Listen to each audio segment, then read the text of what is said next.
and welcome to Do the Right Thing, a weekly writing prompt podcast. I'm Matthias. And I'm Jarvis. Jarvis and I are aspiring writers, which means that we procrastinate writing every single day. Every single last day. So we're doing a little challenge, basically to force us to actually write. Each week we sit down and we write for 30 minutes. Our goal is to use 3 randomly generated words. Then we come on the podcast, we read the stories, we talk about what we learned in writing them, and then we talk about stories submitted by you guys. Exactly. We're just here to help you do the right thing. A Doof Media production. A Doof Media production. And if you don't know what Doof Media is, where have you been? How did you get here? Yeah. How'd you find out about it? I would say 90% of our listeners are doofers. Yeah. And the other 10% are yous and I's families. That's very true. There's multiple people that I know that I specifically introduced. One of them started listening to Doof stuff, which is cool. So nice. I was like, oh wow, we're actually pulling a 1-person weight. That's pretty good. Exactly. We did it. Yeah. Oh, well, I think I'm also pulling at least two people weight. Because there's one person that's a mentee who does do the right thing and also does actually listen to some of the Doof stuff. Nice. Also, so. Very nice. Yeah, so we aren't just like dead weight. Yes, not anymore. We are helping out the host Doof. The host Doof, our host family Doof. Yeah. So this episode is going to be a pretty standard one. Yeah. We don't have a guest this week, but we do have a really cool announcement, which we'll announce at the end. You might already know what it is. Yeah, but if you don't, please listen to the end because this concerns you more than anyone else. Yes, you in particular. Yes, you. You don't think it's you, but we are talking about you. Yeah, you sitting there working out. I see you.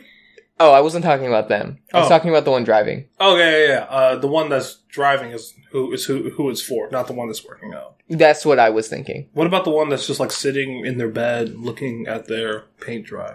So, this week's words were rapid, corrupt, auspicious, and afford. Jarvis, which ones did you use this week? I used all of them besides auspicious. I used rapid, corrupt, and afford. Uh-huh. And I mostly did that because in the story I couldn't really find a place to fit auspicious. Sure. And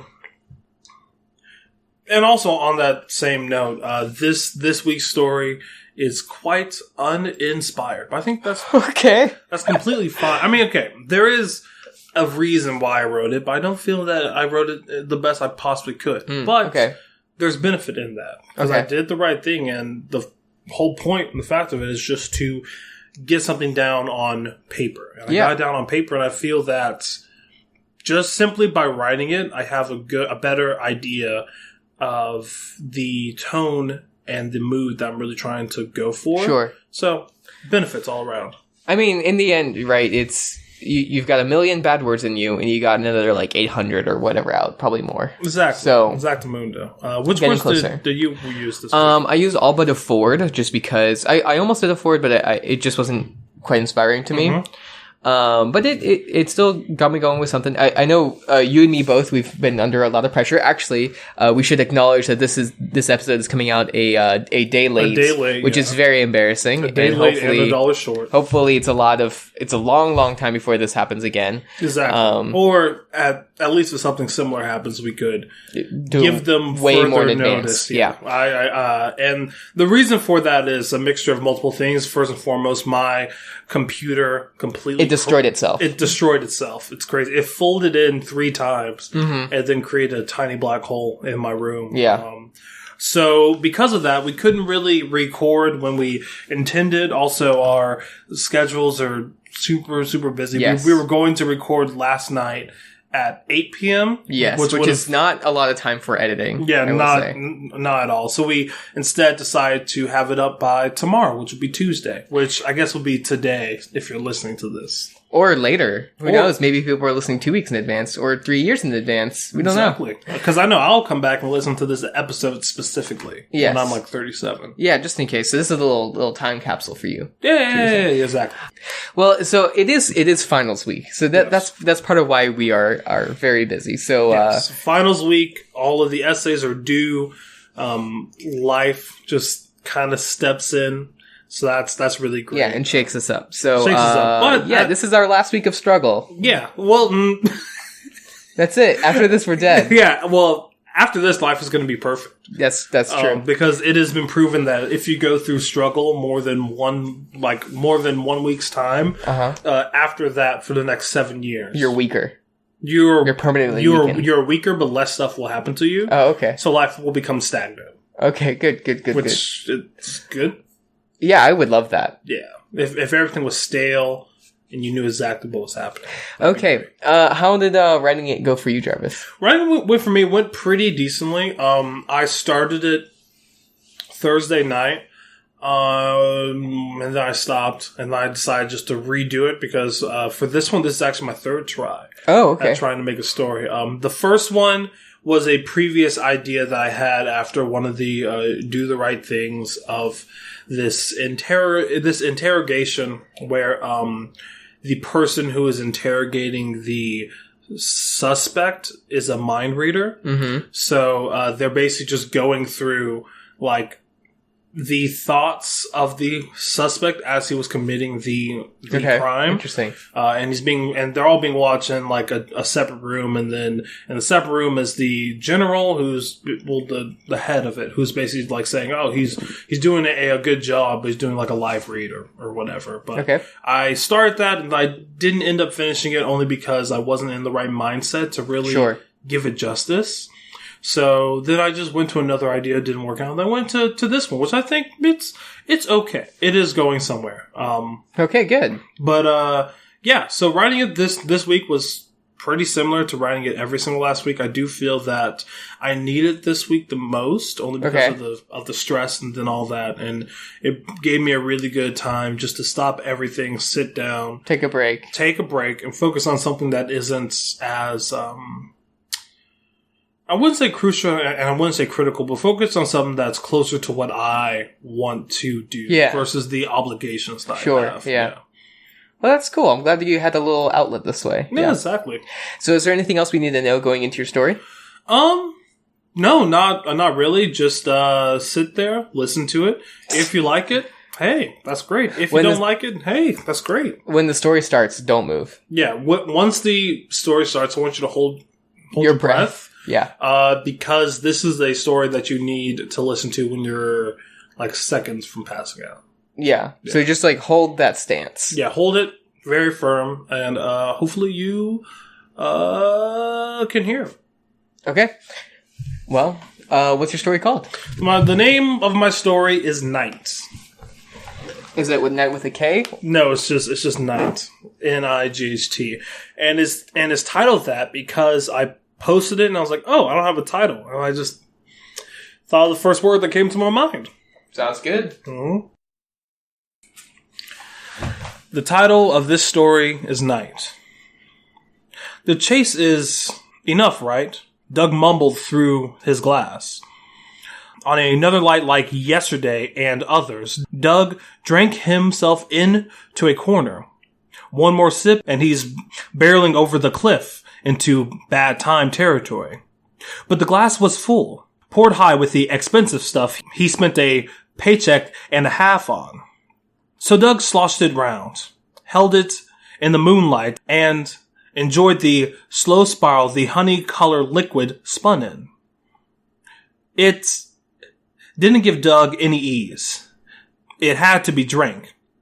You can't put it back once it's poured. And his stinginess couldn't afford to give it to any one of his roommates. So he knocked it back. Downstroke before the sharp taste struck his jaw. The sting forced a machismo grunt out of him. Yeah, that was a mistake.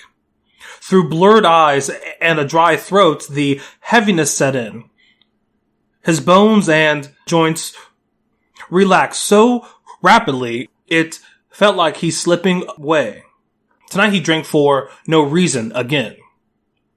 Those with untrained eyes would see Doug, a shabby and gray individual, and think, he must be down on his luck. Girlfriend troubles. Must be a dropout. These assumptions are wrong. Doug is all of those things, but that's not why he's here. money is good and he's had enough good mornings to be happy. But the way the moon hits the small park outside his balcony, the jungle gym and dry bushes painted in pale light, it brings out somberness in Doug. And Doug's not that deep of a guy. But here he can look at the playground. Think of the moon and the grass and gravel. Small things. Insignificant beyond sensory. But it's a break. To give it to you straight, Doug's in love. Or is at least horny enough to be thinking about it. It started in his dreams. Visions of color and feelings. Passion. On the mind constantly like a parasite inches from corrupting the brain. Then, weeks later, he saw them. Getting their coffee and chatting up his roommates. When memories of their conversation kept him up at night. When he'd kick himself for not being that presentable or having something interesting to say. That's when he knew that his infatuation would be a problem. And since then, our dear Doug has not done a single thing. And that's what he hates the most. It's right in front of him. A leap of faith is all it would take. That's at least what he thinks. And even Doug doesn't trust Doug's thoughts. He catches himself slumped over the railing. Shakes himself awake. Wondering where the time went. His glass sat right over the railing. Making it a new home in the itchy grass and wet dirt. It must have hit a rock or bounced off concrete because his once pristine $10 glass is shattered into oblivion. Meshed into the dirt like flakes of sand. Doug lifted his head. Looked to the sky and the black clouds right over the moon. It was time to go back inside. All right, that was a very nice, quick story, Jarvis. Yes, I liked it very much. Nice and quick. Yeah, so you have this story about this guy with this melancholy. It feels like, but it seems almost like he doesn't realize that it's. I mean, it's kind of depression or something, right? Like he's clear. Like his normal life is actually not that bad. He's got money, right? Yeah, he has money. He's doing good, and he has those good mornings. But at the same time, when he looks at this playground at night, it just makes him think of all the things that he normally wouldn't think of. Yeah. So, I was wondering what was the lead to this? Like what? I think it's like, of course, it's taken out of a section of my personal life. Sure. How I have definitely had these moments, not necessarily breaking my $10 glass or like drinking too much or anything, but just those moments where I go out on the balcony, I'm able to see a whole lot of things. It kind of like draws me in to think about certain things. So yeah, I don't know. Yeah. Okay. I guess that's kind of where it stemmed from. The specifics of like Doug's gripe right now, I didn't really have a whole lot of time to really dig into it and kind of figure out for myself what the answer is for Doug. But yeah. Yeah.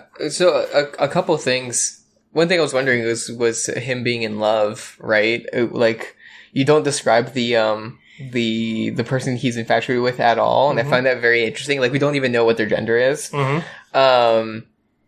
And I found that very interesting as a choice to just make it be like, oh yes, this is very clearly infatuation because he doesn't actually, like, he's extremely focused on the feeling over anything else. The person does not matter in this story. Exactly, yeah. And I feel like that's taken very, very truly from how I kind of feel. Well, okay. I know that something that happens to me is that I would meet someone and I would just suddenly start thinking about them like over and over again. But the thing is, I'm not thinking about the events that happened to them as a person, I'm thinking of the possibility. Sure. Right? Like, oh, we can do this and maybe this will happen and maybe it'll be good for me or good for them. And, the hope that this small thing can turn into something bigger, but it's not the reality. Right. Similar how Doug is infatuated with this person, but has not done a single thing about it. Yeah. Yeah. And he's just kicking himself about. Just kicking himself. Yeah. Yeah. I did find it very interesting that it's looking at this park that makes him really somber and stuff like that. But as you say, he's not that deep of a guy, right? So he just kind of like shuts it out entirely and like doesn't even start to explore of like why he's feeling this way. Instead, he just drinks a lot and he can't afford it. Yeah. A paycheck and a half. Jesus. Every time he drinks. He is 10 paychecks in debt. Exactly. But it must be good. Well, is it? I mean, what he's doing is not good, but whatever he's drinking must taste good. Or probably. At least get the job done. It gets the job done. So I just found that interesting. It's basically Doug's refusal to look at his problem and figure it out that makes him stuck in this very, very bad place. Exactly. And I feel that's kind of what I was trying to do, and I wasn't personally able to really execute on. I was trying to, in so many ways, put forth this idea of a person having these feelings and emotions, but not knowing exactly what the root is. Sure. And at the same time, not being willing to explore that. Because I know in a lot of ways when we feel things, we immediately look out instead of looking in. Okay. In a sense, to where like Doug is having these issues, but he's like, oh, it's because I'm not presentable. It's because I don't have a lot of things to really talk about to this other person. And yeah. And it seems a lot of it he's trying to find like external things. Like in the like I almost see some of the narrative as some of his thoughts tinging it, right? Where it talks about like an untrained eye would see Doug and think, oh, he must be down in his luck, girlfriend troubles, must be a dropout. And these things are true, but they're not like the true problem, right? Yeah. And this kind of like Doug might be like thinking of these are problems, maybe it's these reasons, but he also knows that it's something more internal. Yeah, exactly. Yeah. Yeah, and I feel that those reasons do go into it, of course, but I think the whole purpose of me really sitting down to try and write this is to figure out why Doug is there, right? Sure. Why is he outside, not with his roommates, drinking by himself? Because typically, not to put anyone to shame, but when one does drink by themselves, more times than not, there might be a reason as to why they chose to do it by themselves, or a problem of some sort. And I don't know, I wanted to delve into why Doug is out here. Yeah. So on that, what would you change if you were to go back?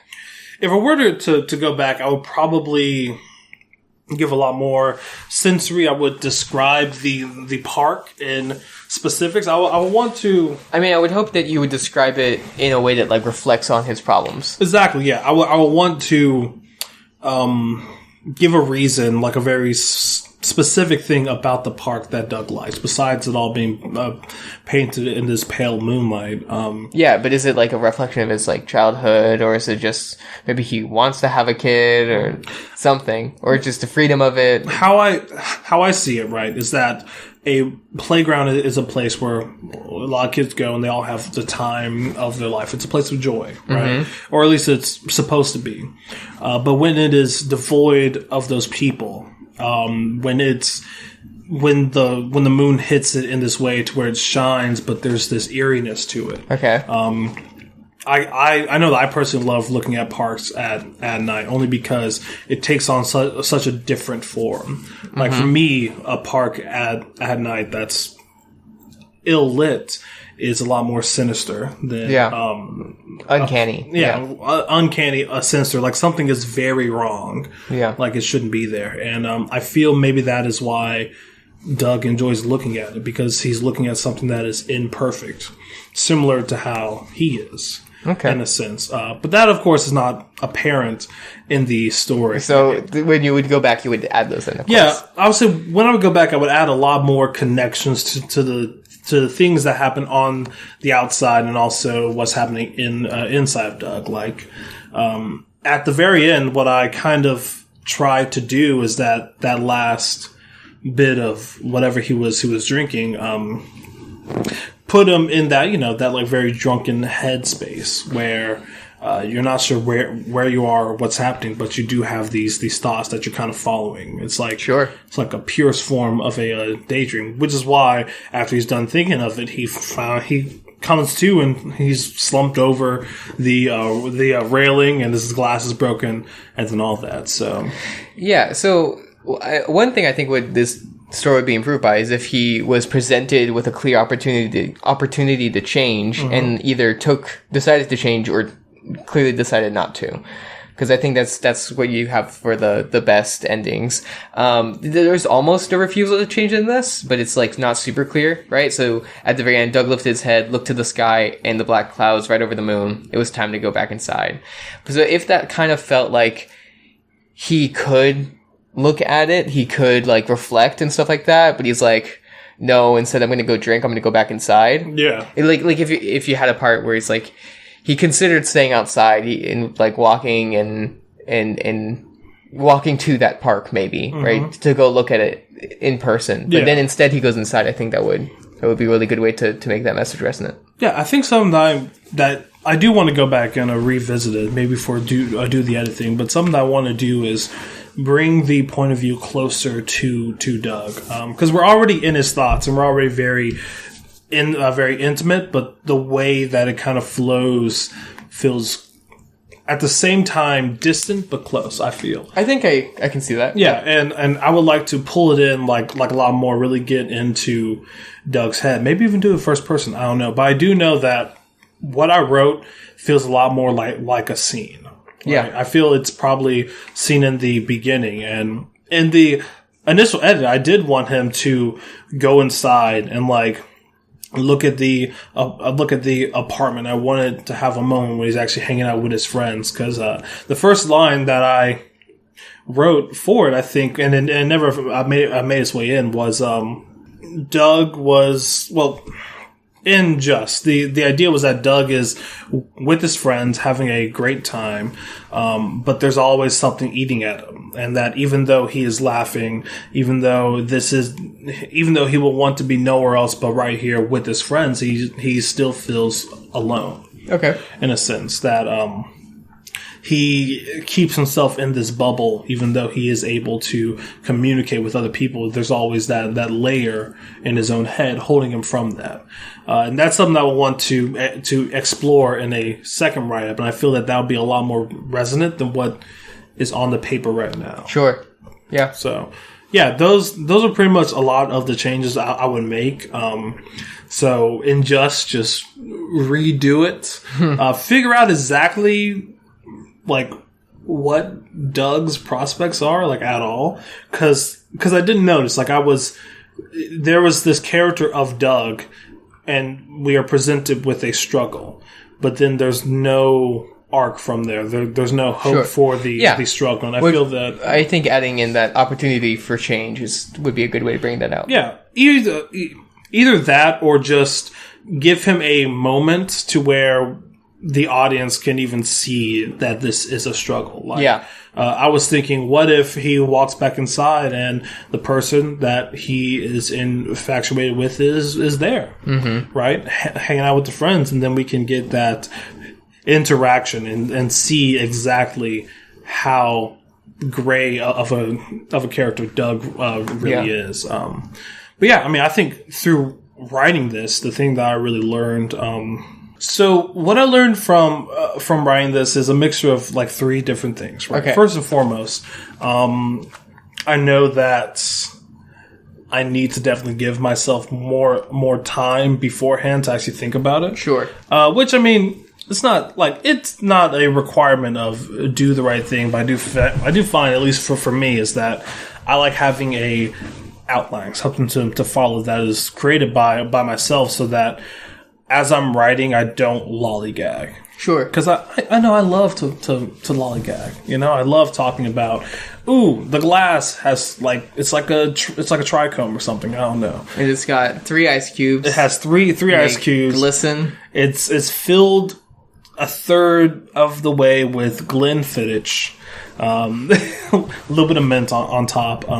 But I also really learned that these kind of melancholy characters, I enjoy really working with them and just kind of going through their thoughts. But I know for me, something I need to work on a lot more is as we said, building those connections to the outside world and at least giving a glimmer of hope within it. Sure. Yeah, I mean, there's a tendency to, like, you make the character and they're melancholy, and so you kind of just want to stay there, you know?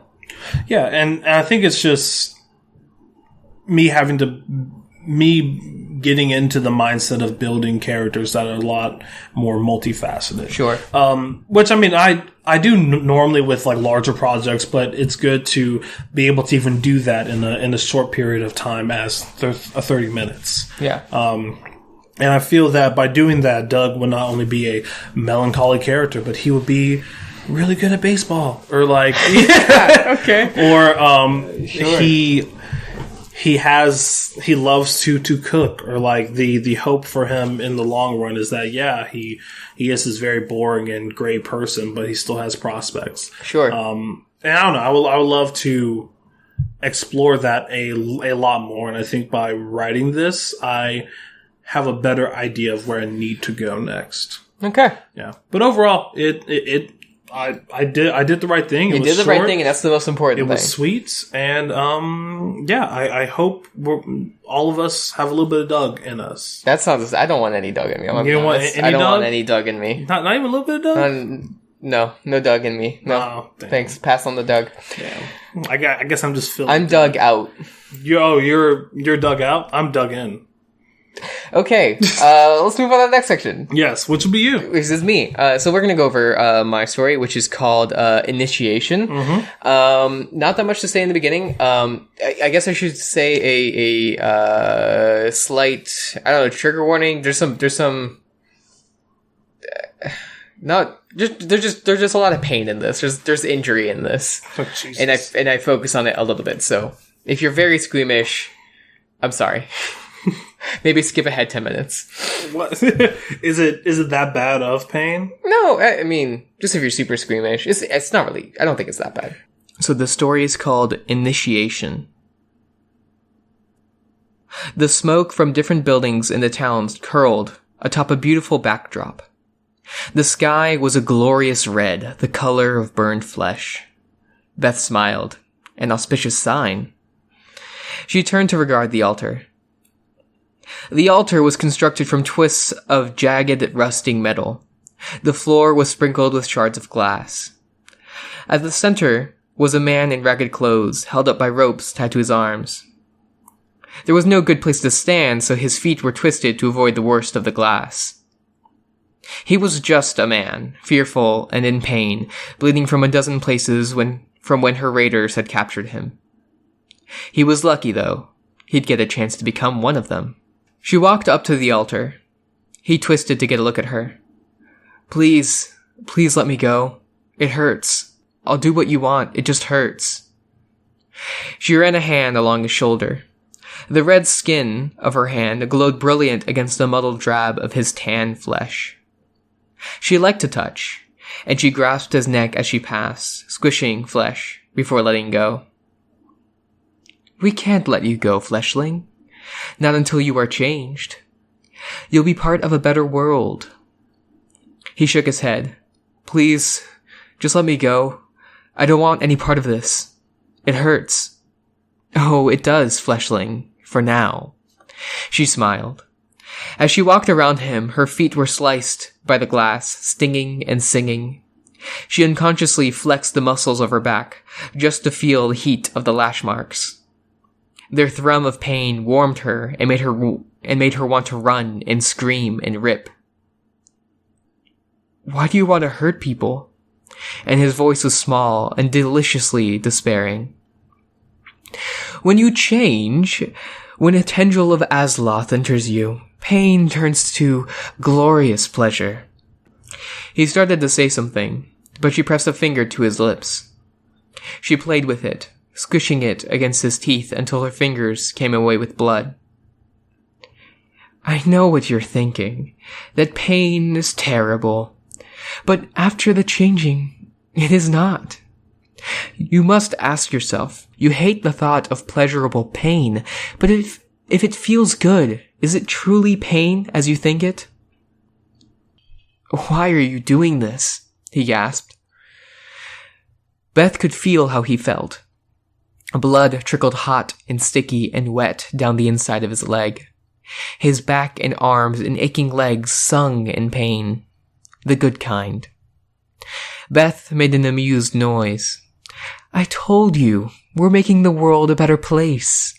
Azeroth and all the others are here, and they are here to stay. You cannot fight what they are, but we can change ourselves to fit them. She motioned to the burning sky. The world has changed, and now it's something new and hot and bleeding. We're making a better world, fleshling. One without shame or purity or self-restraint. His face was still twisted in pain. He shook his head. What you're doing is evil. No, not evil. Good and evil are subjective, a spectrum to which Azeroth does not subscribe to. No, this is not a battle between light and dark. For Azeroth is a flame. It is one between self-restriction and frenzied joy, between cold blue and hot red. Colors, not light and dark. But this is destruction. You've burned down homes, killed... She interrupted. What need for shelter when we have the heat of the flame around us? What need for intact skin when a thrum of heat keeps us alive? She ran hands across her naked body, scratching and catching at her flesh. What need for cloth? What need for monogamy when we trust each other to love one another completely and constantly? This isn't love, this is madness. He was looking at the ground. Strong words, but he looked uncertain now. She scoffed. That is only because you cannot see. You are corrupted by the cold blue. Allow me to help you. Let me make the pain not hurt. You must be tempted, if only just to see. No. He shook his head, but he was clearly uncertain, teetering on an edge. They all wanted the pain to stop hurting. She caressed his chin, gripping him in a way that made him turn his head painfully to look at her. His eyes were full of fear and uncertainty, and her touch was soft, even as it clenched his chin. Let go, and she smiled, wide and deep. His eyes relaxed, just a fraction, while his body was held in tension. And there it was. The color rapidly drained from his face, leaving him a pale ghost shell for a moment. No blue, no red. His eyes fluttered closed. He went slack, dangling from the ropes at his arms, and his knees swept across the sharp floor, tracing red lines on his skin. She placed a hand on his forehead, felt it sticky with sweat. She rolled his head back so he was facing up, and she looked up too, facing that passionate, blood-red sky. Azeroth of the deep fire, and all of her line, find refuge in this ready host. The flesh is willing. Do your alterations and grant him frenzied joy. His skin burst with color, red rapidly filling the flesh. Where before it had been a tan, now it swelled with red, like he were blushing all over, or if his skin was burning. Veins and arteries twisted under his skin, and he convulsed, once, twice, dangling from the rope. His eyes snapped open. his pupils dilated, trying and failing to take in the full wonder of that glorious sky. Flames danced in his eyes.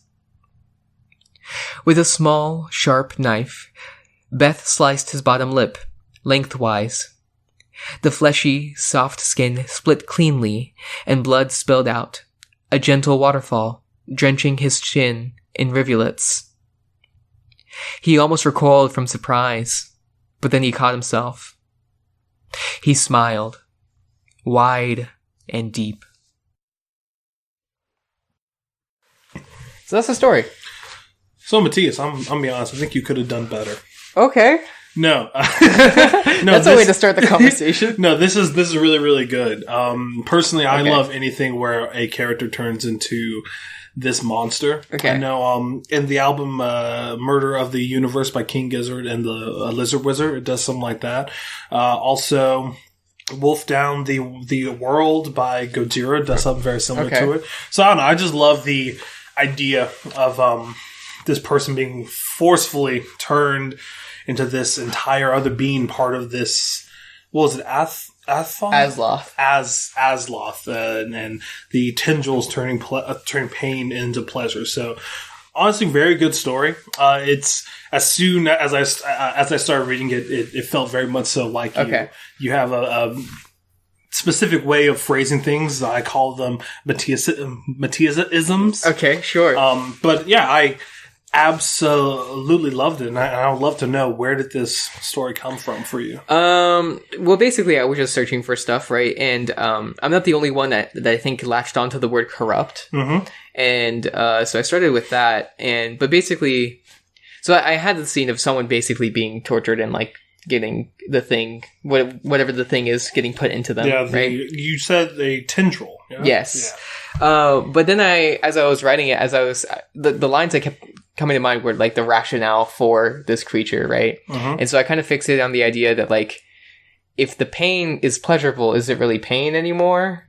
Which is like, there's a lot of like horror, right? Like, especially like some kinds of horror movies that like focus on this, where like they really like want to hurt themselves, right? Like I'm thinking of Event Horizon a little bit, which is it's very good. Oh, fantastic. But yeah, there's a lot of like self-harm in that. But something that I find interesting is, historically, like those things weren't part of demon worship, right? With the self-harm and stuff like that is like to appease God, right? Yeah, I know it's in the old Catholic faith that was a big thing. Yeah, like there was I mean, there was a whole multiple sects where they were like, I forget the term, but they would rove around in a mob, like whipping themselves, basically trying to purify themselves, right? So my point basically is that like these things weren't always demonic, right? Yeah. So anyway, my point with this is that I wanted to do something that wasn't like just they're evil, hellish beings. Like, yes, we would consider what they're doing evil and really bad, but also our pain hurts. Like our pain is a bad pain. So anyway, I wanted it to like pretty much make sense from the evil person's perspective. Yeah, and I think you did a really good job in that. You built this evil character. I don't know if I caught her name. Her name's Beth. Beth, yes. Which is Beth is the evil one. Just the first name that came to mind. So I don't know how discordant that is with the tone. But yeah, I mean, hey, a name is a name. I mean, it's a name. My name is Jarvis, but I could be a mass murderer. I could call you Beth. Oh, I would love that. But yeah, I really like the character of Beth, how sure she is and like what she is doing. One thing that I would have known or would have liked to kind of see is a reasoning of doing it, because Beth was really talking him through how like it's a beautiful thing at the end, but I never really got exactly why Beth is doing it. Okay, like why she's getting a new person. Yeah, exactly. Okay. And I mean that, of course, that's not something that really needs to be apparent in the story. If the story was longer, you would have room for that. But as it is right now, yeah, it's a great read. It definitely has, especially towards the end, a lot of body horror, which I absolutely love. His eyes dilating and just the The lip. I don't. The lip and the fleshy bits. The lip makes me uncomfortable. Yeah. I was thinking about it after I wrote it. I was like, I don't like that. You don't... I mean, it's a good thing I wrote it because I want other people to feel a little squeamish because of it. But yeah, like I don't want to keep describing it, but cutting the lip, but not straight up and down, like from one side to another. Straight down the middle of it. Well, also think that's like where all the nerves are. Yeah, that'll hurt. That'll hurt a lot. He loves it. Yeah. But yeah, no, I enjoyed writing it. Like I said, it's not that it's just like good and evil. I wanted to like there's a trope. It's a blue and orange morality, but it's basically a different axis of morality that doesn't subscribe to just normal good and evil. And so that's kind of what I want to make this to be, because it's like. Okay, so the background, the greater world that does not make it into the story is that Titanic demonic beings have entered our world. Nice. And there's nothing you can do about it. So like, some of these beings really like pain, and they'll make you like pain. So what do you do? You can't kill it, right? At least these characters don't think you can. So you might as well just like make yourself not hate it being there, you know? Uh-huh. So yeah, I see that. I think going off of the idea of showing both sides, it would have been interesting, I feel, if the person getting tortured, of course, like, hey, it hurts, there's a lot of pain, but if they were to give another reason as to why you shouldn't do it, because you get a lot of the quote-unquote bad, right? Yeah. But you don't get like, oh, there's another way, or you shouldn't worship this god, or like anything. Just like more character from the person being tortured. Yeah, no, yeah, it's hard to show that because they're being tortured, like they're in pain. He's just a victim. Yes, exactly. Well, yeah, I had trouble even just like thinking of like what to say. Yeah. It was just, I was a little off my game, so I was just fixating on stuff that was like easy, which was descriptions of blood and stuff and owie. Yeah, it's like, which I mean, you did it perfectly. My goal was that like it's told from the perspective of the torturer, basically. Mm-hmm. So my goal is that like you kind of like understand where she's coming from a little bit, while also like hating every second of it. Yeah, yeah, and that's very true. I mean, did you hate every second of it? See, my own personal thing, right? I absolutely love like scenes of gore and horror. I would have personally loved to give more description of how this tendril enters him. Okay, sure. And I wanted.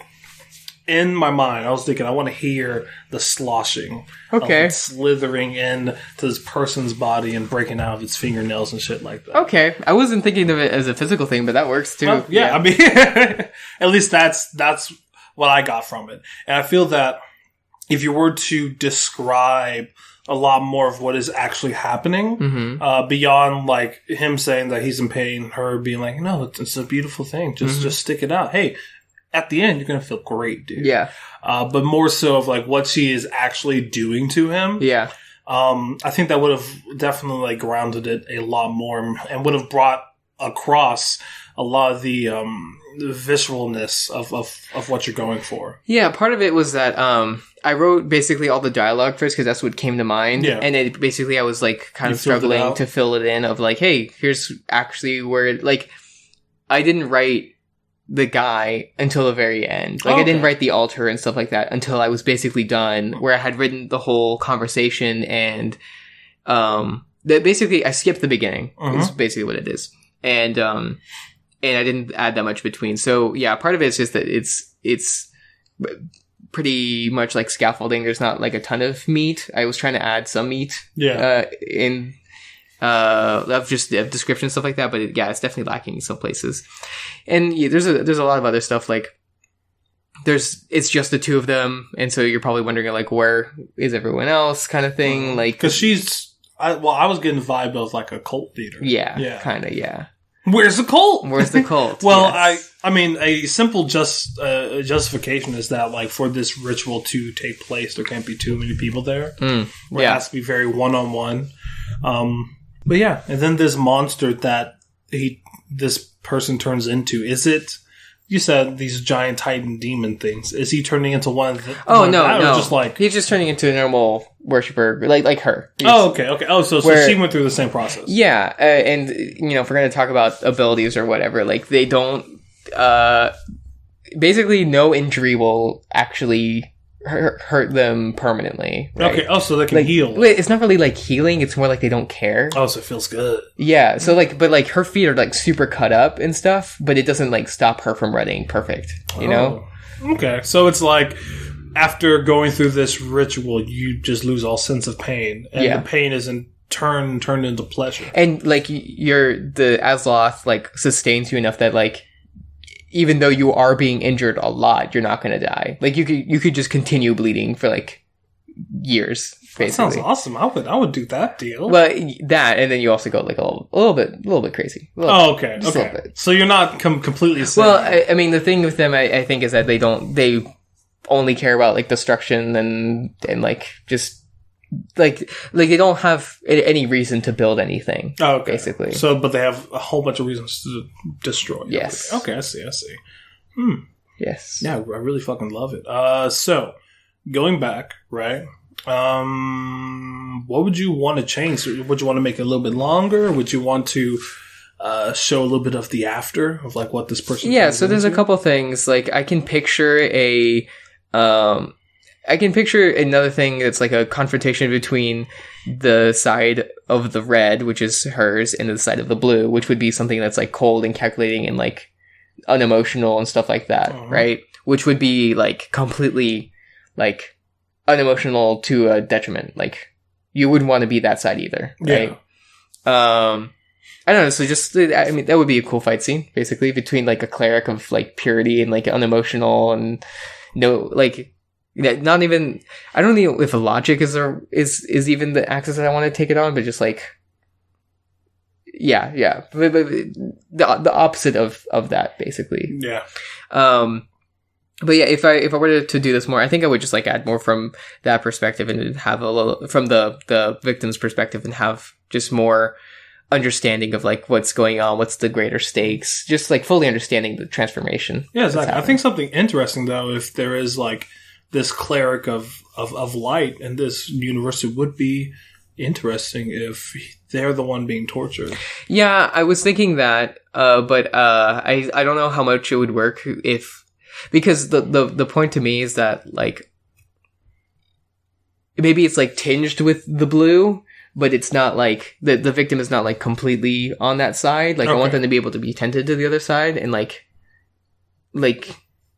yeah. I don't know. Okay, so like with the victim, you want them to be in this like middle area to where it's easier to draw them over. Because I'm guessing if they were fully in the blue, it would be a lot more difficult to shove the tendril in them. Yeah, and I feel like they kind of wouldn't care like about anything, you know? Like they'd be like, "Ow, this hurts, make it stop," but they wouldn't get emotional about it either.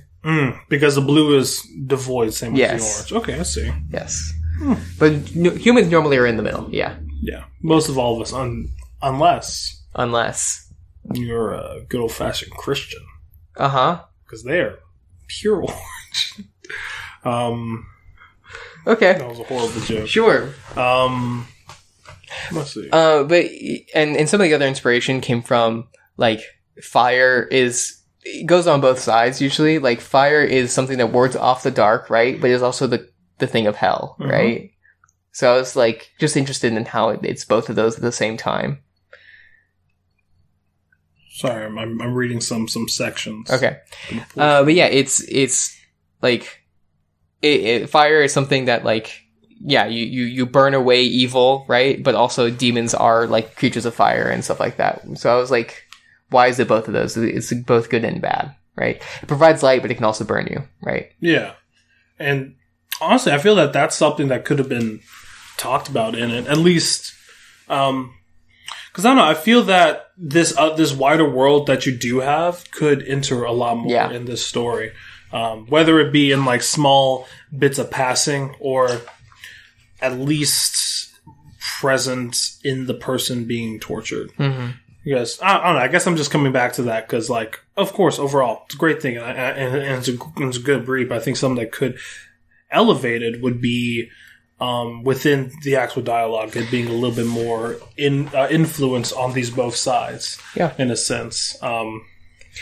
All right. Well, so what I learned, I think just a more minor thing, I think is on physical description. I was trying to figure out what things I really did not like. And I think I'm getting closer at figuring out what I don't like to describe. So yeah, and I wrote some of it down, and that's a step in the right direction. What would that be that you don't like to describe? The lip cutting. Oh, okay. Yeah, slicing, the lip cutting, the eyes bulging, and other stuff. So yeah, that's something I'll dive into more as we go. Oh, and also one question, right? The person being tortured, were they naked? No, they weren't wearing clothes. Okay. For some reason, in my mind, I saw them as naked. They could be naked if you want. I mean, they're always naked in my mind. Okay. Just, in a lot of torture scenes that I've seen, right, and also witnessed and have been a part of, the person being tortured to truly strip them of their moral bindings must be naked. Right. Yeah. That's nice. Yeah. Okay. Do you want to try it out? What's our next section? The next section is actually our listener submitted stories. Yeah. All right, so we got 5 stories this week, and we are going to talk about them. This is a full spoilers discussion, so if you have not read the stories, please do. They're fucking awesome, and so are all the other stories that we are not going to talk about, but were submitted this week. So if you haven't had a chance to go read them, please pause this recording, go read them at / do the right thing on Reddit. Episode 35. Rapid, Corrupt, Auspicious, Afford. So, this week we're going to talk about stories by Sarah Penguin, Kippos21, Ghost Pac-Man 4, Killinat, and Shin7. So the first story we're going to talk about is by Sarah Penguin, who wrote Dear Diary. So Dear Diary is basically a series of entries over the course of December and a little bit into January, where this girl is writing in her diary, and we get kind of like a picture of their family dynamic, right? She has an older sister, which she's constantly like fighting with. She likes this boy. Her mom is not around, not going to be around for Christmas, and she's very tense about it. And she, during this period, she gets her period, and that's like a whole thing of drama. Basically, we get a whole like slice of her life, and it's interesting and it's very endearing. We really feel for her. And then at some point, her mom dies, and it's really, really sad. And basically just get like a perspective of this teenager or preteen or whatever their age is dealing with this. Exactly. And I think I love the format the most, just the diary format, because you're able to get a very intimate look at this character while also it being very distant, right? Sure. Because the things that are written down are same part very true to what they're feeling, but there's also a lot of context that is left and ambiguous in a sense that just kind of makes for a better read, because as you're going through it, you're reading it, of course, but your mind is also piecing together other aspects that build up the story and tale and the characters that you're actually setting forth. So yeah, I really like this. I think one of its strongest one of its strongest points is how there can be a section that's very emotionally driven, and then the next one is a nice break. Sure. I see. Yeah. So there's this kind of tenseness that builds up too. So one small criticism is that I had a lot of trouble figuring out this character's age. Yeah. Because at the beginning, I think what it probably was is that Sarah Penguin started writing and had an image of them being a lot younger, but then as they went, the character felt a lot older. Yeah. At the beginning, they're misspelling diary as dairy, right? And that's a rookie mistake, right? So you think that they're very young, right? But then she gets her period and she's like dealing with the way that some things are phrased really like signals like being older, right? Yeah. So I think if Sarah Penn were to go back, I think a good thing to do would be to fully decide on one direction or the other and really like change some of the language to fit that. Well, I think also on that, how I was reading it is, yes, of course, the character is younger, but over the course of it, when, of course, the mother dies and the period comes, I feel that after that, it seems like it's from a very older person. I think that's signifying this character's maturity through these events, which is why I think the beginning reads a lot different from the end. Like, I know going towards the end, at least, a lot of the emojis are a little bit slower or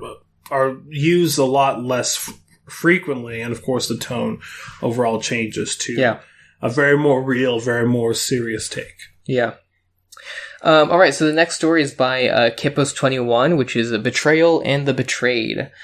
So basically, this is kind of like it feels kind of like it's in a boss battle. Basically, this like crystal explodes and everything's kind of in slow motion as the main character Ash. No, that's the Ash is the other. Ash is another character that surrenders themselves to her god, and I think kind of becomes super powerful. And this conflict happens, but basically, the main focus of it is the main character praying and begging to their god for enough power to survive, but it's not quite enough, and they get killed.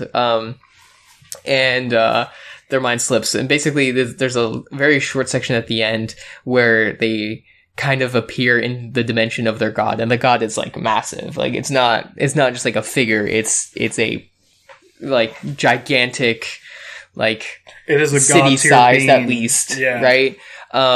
Thing, and like a tiny fragment like turns to look at to look at the main character and like feels so disappointed in her for failing. And yeah, it's pretty intense, and it sounds kind of horrifying. So. Yeah, but I think overall, like going from beginning to end, I love how it is written, how it's spending a lot of time in this character's head throughout the things. Like, I know on the third paragraph, it starts with shit, fuck. Yeah. With no spaces between the shits. Yeah, which I think, great choice. And it's also building up the severity of this event. Yeah. I think one of my favorite things is that at the very end, when they say that it's a D&D fanfic, I completely get it, even more so. And I actually read it twice. First throughout without knowing that, and then the second time after reading through it, I felt that it, for me, created a better read because there was a lot you can come in with it with all those tropes and like just color the world where it's not. Well, come in with those tropes, come in with my own personal experience with D&D and like knowing how horrible it is when a character that you spent years, maybe even months with just dies. Years, maybe even months. and it just dies. And yeah. So yeah, an intense story. So thank you so much. So the next story is by Ghost Pac-Man 4 with Fight for Your Life. I really, really, really enjoyed the story, and I'm going to talk about it a lot. So we have the perspective of Rachel. What's the whole name? Hold on. Rachel Patel. Okay, and basically, everyone around her is screaming as these homunculi are slowly eating them, basically. And so the people people are screaming, trying to get out of where they're trapped, and the people captured by the homunculi are also screaming and writhing, and it's like horrible. There's clearly horrible things going on, and basically everyone around Rachel, at least a couple, are screaming at Rachel because this is all her fault. We don't know how it's her fault, but it is all her fault. Yeah. And she knows that, and she feels pretty guilty about it too. Although it's kind of like a muted guilt where she's like, it seems like up. Guilty, but I'm not going to think about it. Yeah, kind of. Like she's not going to deny it, but anyway, so these homunculi, we finally get a look at it, and it's horrible. It's like this shifting mass of all these like different parts of creatures, like this giant blob with like a dozen limbs, and it's consistently churned its entire amorphous body, seeming to cycle in and out of the mess that was its mass. Yeah. Like, ugh. Yeah, and it's disgusting. It's described as like snakes, like balled up in each other. And then like it has these arms that reach out, but some of the arms you can tell like don't have any bones in them. Yes. So they're all flimsy. Yes. So it's absolutely horrifying. And it's gonna eat Rachel, and there's nothing she can do about it. And she just kind of resigns. She doesn't resign herself to getting eaten, but she resigns in that she doesn't resign to dying, but she does resign in getting eaten. Mm-hmm. And so like it lunges at her, and she like doesn't move to get away because she's in a pit and she can't. She just like lets it start eating her arm instead. Yeah. And so there's this really cool thing where she's basically just trying to get it to eat her body before her brain, mm-hmm. and hoping that she'll be able to control it that way, which for me, that's absolutely fascinating. And I love that so much because shapeshifting is always something that I love. And I also love parasitic stuff, and I love the perfect mess of both. Yeah, so this is actually exactly what I want to read. So Ghost Pac-Man 4, this is my personal request to write a part 2 of this at some point. Yeah, I mean, I would love to see like the before and the after of like of like exactly what this world is, because you're setting down so many building blocks with all these cool ideas. I would love to see even more from it. I feel like this is definitely striking at gold. Yeah, and it's like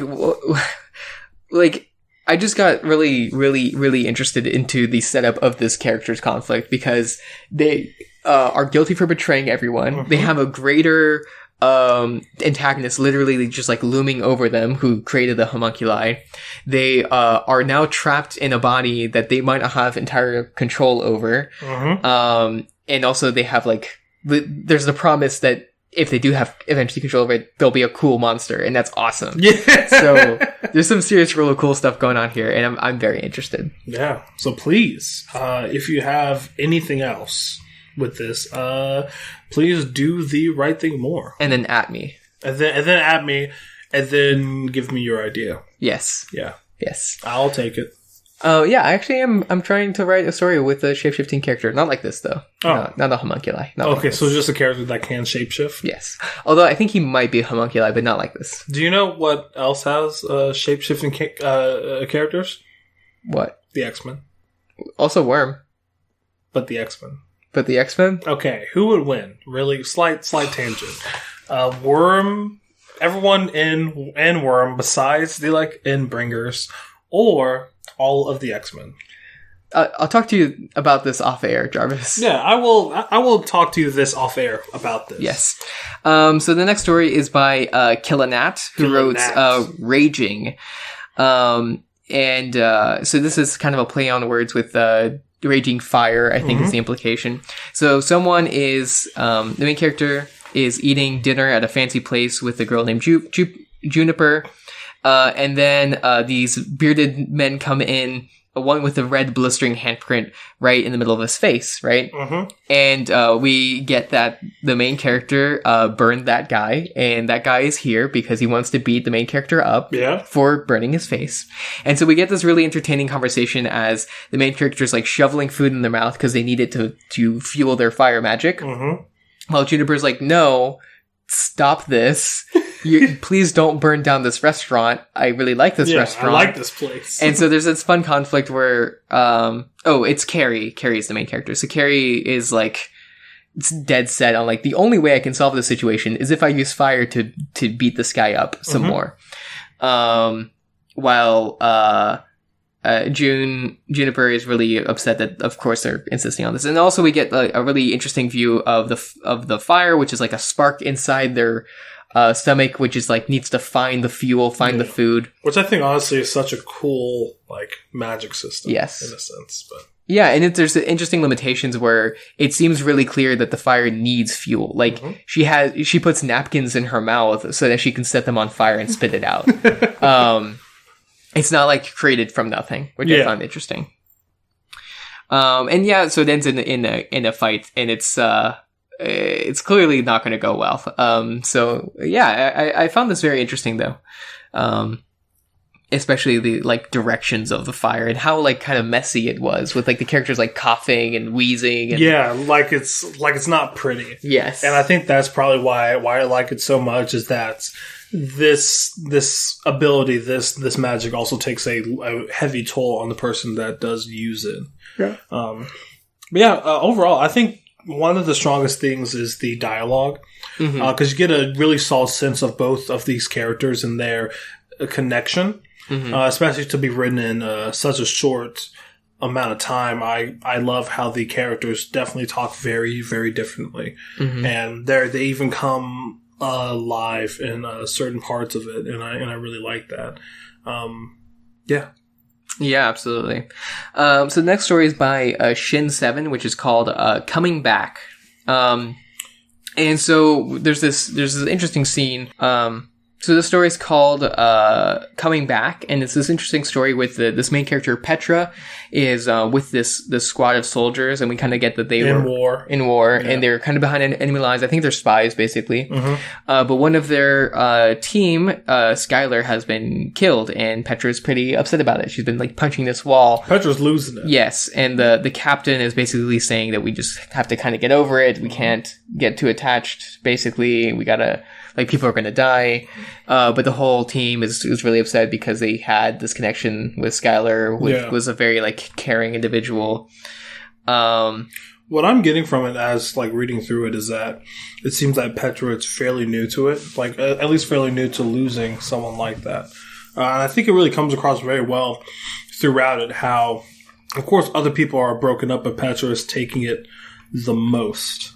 And, like, dipping into those hysterics. Yeah, and we really get the sense that the captain is just like trying to get everyone out alive and is not really letting themselves feel Skylar's death, basically. Like, they say, our enemies think they took out the only soldier in their midst. Right now, the situation is auspicious. Our teammate's death was useful, in a way. And then everyone's like, or Petra specifically says, do not fucking say useful. Like, which is a very understandable sentiment, but it's also kind of true. It's like, hey, now that, well, they killed one of us and that's horrible, but also that means that we're probably not going to die, the rest of us now. And I think it does really well of like presenting two different schools of thought on, of course, war, but also death in itself. As you said, like the captain trying to keep their cool, even though you do probably know that it's affecting them also. But since they aren't the captain, they can't. Yeah, they can't show it. And on the other side, Petra being very enraged by it and all. And in a certain sense, I can see if this were to go further, I can see Petra actually jeopardizing their mission because of this burning hate. Yeah, I could picture it. Yeah. And so, yeah, that's the stories this week. I really like this one as well. Exactly. It was a great week. Thank you, everyone who actually decided to write in this week. I know a good portion of us, I think, are probably college students. So I know it's a really rough week for us all. But hey, we're here and we're rooting for you. Yeah, I know a lot of people kind of dropped off for a Thanksgiving break, and I think part of it is that when you do that, it's really hard to get yourself back in. Yeah. So if you haven't done the right thing in a while, consider doing it now. Because of especially now with the cool thing that we're going to announce right after I say all the names of people who wrote this week. Exactly. So do you think we should say the names? I think that might be a good thing to do. All right, cool. So I think first and foremost we have to talk about Kasublu V2. Yeah, thank you so much, Kasublu V2. Thank you to Bisexual Punch Party. Thank you, Shin 7. Thank you, Ace of Sword. Thank you, Terrible Alchemist. Thank you, No Goodbye. Thank you, Ghost Pac-Man 4. Thank you, Killinat. Thank you, Kippos21. Thank you, Sarah Penguin. And thank you, Hiroshima Cells. This podcast would be a lot more boring without listeners writing along with us, so we appreciate every single one of you that's taking the time to write. And thank you for taking the time to better yourself, Exactly, yeah. I mean, like, beyond just writing into the podcast, the whole point is to become better in your own craft. And I can honestly say over the 35 episodes that we have done so far that everyone has gotten 1,000 times better. And it just warms my heart to see that we're all making our own progress. Yeah. I'd also like to thank everyone that made comments. So I know specifically I saw some comments by Ghost Pac-Man 4 and Sarah Penguin and Ace of Sword and plenty of others. But I really appreciate people keeping discussion active because I think it's not just good for the person that's getting the feedback. It's also good for yourself because you can identify things, right? And you grow that identification skill, which is really helpful in your own editing skills. Exactly. So if you write a story, or even if you don't, read the other stories and just consider leaving a comment. Reflect on what you liked about the story, what you think could be done better. Exactly. And I feel that no comment is a bad comment. That's right. Right. I think even if you feel that you don't have something like deep or very provocative to say, if you enjoyed it and if there is something that you would want to point out or talk about, like a part that you liked or maybe a part that you thought wasn't too well, you should say it, because any voice when it comes to your own writing, saying anything about it is beneficial. I mean, it's just nice to know that someone read your story. Yeah, it's that recognition that we're all looking for. Yeah. So if you want to be like all these wonderful people that wrote, you can go to /r/do-the-right-thing on Reddit. Yeah. And also, if you want to figure out, right, what are the words? Well, it's right there on the good old-fashioned twit, man. You just go to @RightThingCast on Twitter. And then you can see our latest post, any updates, anything that's going on, any updates to something that we're about to talk about here pretty soon. Mm-hmm. So yeah, please follow us on that Twitter. And if you want to send us, something personally, like a song recommendation or like your own thing, if you want us to look over it and help you out, if you wrote a fanfic about us, please send it to rightthingcast@gmail.com. It's the perfect place. We haven't gotten a single email. And you know what? Let's keep it like that. You can be the first. You can be the first. Okay, so let's talk about the big thing, the big news. Ooh, so the big news, I know that y'all love writing. I love writing. Matthias loves writing. But have you ever thought maybe I should get rewarded for my writing? Okay. And we found the perfect way to do this. A nice friendly competition between all the people that write the most, all the people that love it the most, and it's catered towards you. Okay. This is an interesting way to phrase this. Very interesting. So we are announcing the very first quarterly Doof the Right Thing contest. Mm-hmm. So this is a writing contest we're going to do every quarter, every three months. Every 3 months. That's what a quarter of a year is. Every 3 months, we're going to do a contest where basically you can submit Do the Right Thing stories from in a 3-month period before the due date. So for this one, the due date is January 20th, and the start date was October 18th. So any Do the Right Thing that was announced between October 18th and January 20th, you can use the words to write a story and edit it and send it in. That was probably a really convoluted way of saying that. Well, basically, what you need to do, write a story. It has to be done between these dates. Send it in. We will read it, and we'll tell you what you thought. And then the top 3 will get prizes. Yeah, so the stories will be voted on by our wonderful patrons. So if you are a patron, you can vote on these stories when the time comes. Exactly. And also, if you're not, you could become a patron and be able to vote. Yes. The top 3 stories will be, we're actually going to read them on a special Do the Right Thing episode. So basically, instead of, the episode will probably be called Doof the Right Thing. Doof the Right Thing. The first Doof the Right Thing. And basically, Jarvis and I will read the stories and maybe a guest. And we'll talk about them and what makes them so good and why they might have been voted on. But in addition to that, the top 3, the first place prize is $100. The second place prize is $75, and the third place is $25. So, you can find all of the other information on this on guidelines and what the due dates are and stuff like that, on doofmedia.com, and where you can find the Doof the Right Thing, post with all the rules. If you have any questions, of course, you can also send us an email at rightthingcast@gmail.com. Exactly. And I think the thing to honestly keep in mind is, even though it is a competition, it's not about the actual competition. It's about putting forth the best thing that you can. Yeah, part of this was, one of the big motivations is that this is like an excuse to go back and edit something, right? So like with this podcast, since it's starting, we have been churning out a story a week, or however much you have, and however much you've been participating. So you've been turning out these stories, but there's not a lot of motivation to go back and edit things unless there's something gives you that, right? And this is the perfect opportunity for that. So basically, you guys should go back and look at your Do the Right Things, look at which ones you were proud of, which ones you think that you could have done something more, and just edit them and make them the best that they can be. So you can submit it for the contest. Exactly. Now, question. Is there any page limit? The word count limit is 2,000 words. Okay, so 2,000 words. So still a short piece. Yes. The motivation for being a short piece is, right, our patrons are going to be voting on it. And so we can't really expect everyone to read, like 10 pages 20,000 words. Yeah. And we want to make sure that everyone gets like a fair shot and is actually read and considered and stuff like that. Exactly. But who knows? Maybe ones in the future will be longer. We'll see. Yeah, exactly. This is, of course, a trial run just to see how y'all are liking it, how y'all feel about it. So please, if you have any feedback on the actual competition before, during, or after it, let us know, because what you say will be taken into the highest consideration, because this podcast is, of course, for you. Yeah.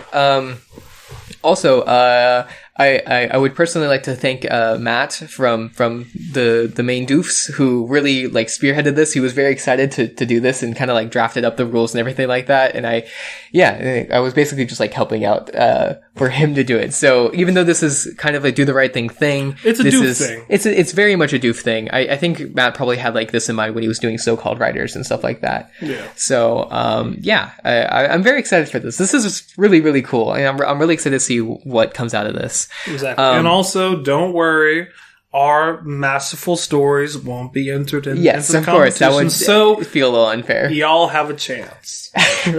Okay, I feel like even if we had submitted, we definitely would not have one. What are you talking about? There's just a lot of really, really good talent. Did you read my story this week?